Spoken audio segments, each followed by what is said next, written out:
Indigo was not much of a town, but the road to the home station had seemed far longer than it ever was before, and the meager lodgings were a welcome sight as Jasper's horses shambled their way into town.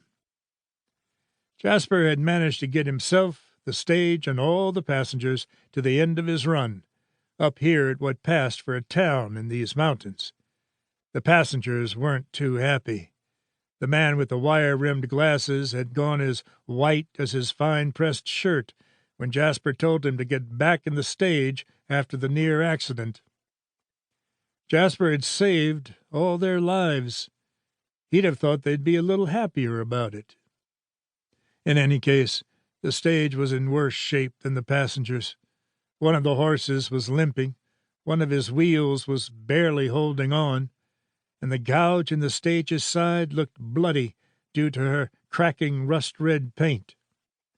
Just a little farther, he thought, and then he could properly assess the damage without any angry passengers breathing down his neck or crying into their handkerchiefs. Finally they made it to the home station, a long, low, rectangular building that housed stables and lodging for travelers waiting for a stage to take them on to the next run of the journey over the mountains and into Nevada. Jasper climbed down from the driver's box and swung open the door to the coach. "Welcome to Indigo. Food and lodging," he said, pointing to the station, then gestured down the road. "And the mine office is that way. Watch your step as you get out." His emphasis on the last two words didn't go unnoticed if the glares he got from the passengers were anything to go by. He didn't stay even to help the lady climb down. Surely one of the men could do that. He had to check on the horses and the stage. The hostlers had come over while he was talking to his passengers. "Give me a moment, boys," Jasper said, then went to the horse he'd noticed struggling.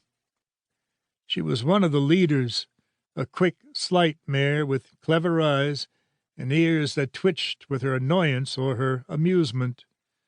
Stagers switched out horses at swing stations along the route, but some of them stood out more than others. This mare was one of his favorites.